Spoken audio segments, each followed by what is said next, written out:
Okay, another minute about the order of magnitude here. So, if I understand it correctly, back then the way they managed the fishery was when I was a kid. I was fishing with you by now. Sure. I was your skiff Yep. man, I think.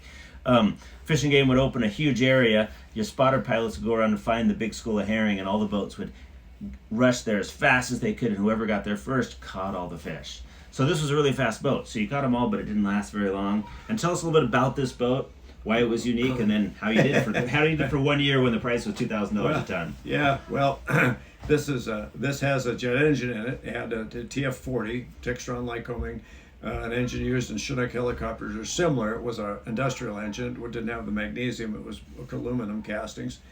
4,000 horsepower. I had to build a water jet to go with it. Wound up getting a water jet, a format from, or a design from, that had been with jacuzzi, and that jet became the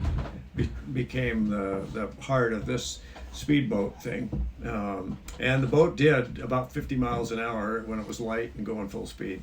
But the market, by the time I got it done, the market collapsed. The Japanese decided to quit buying herring rower. They realized they were going to get it anyway. Why pay so much money for it?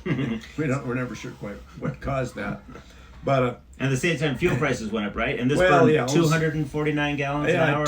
238 gallons an hour is what I burned, but it was cool, and I could really get to the fish first. When I'd go by, people would stop fishing and they'd watch.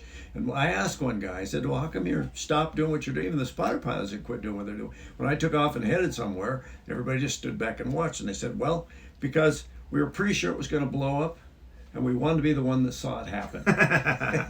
And most of this boat was fuel tank, not fish hole, because you get there, you get Right. your net around it, and a tender would pump it all directly Yeah. to the tender. It didn't matter that you didn't have to pack a whole lot. You just had to get to them first and get your net around them and kill them, and then they were yours. So eventually, though, the fuel prices went up. They regulated differently, and the price of herring went down. And so this boat had the turbine got taken out and got a normal Yep. diesel. It's now the turbine in it. Natalia. My good buddy Bruce has got it, and it doesn't look like an order mag. But if you dig around inside of it, you would still find the insides look. It would still say the name order of magnitude. Nice.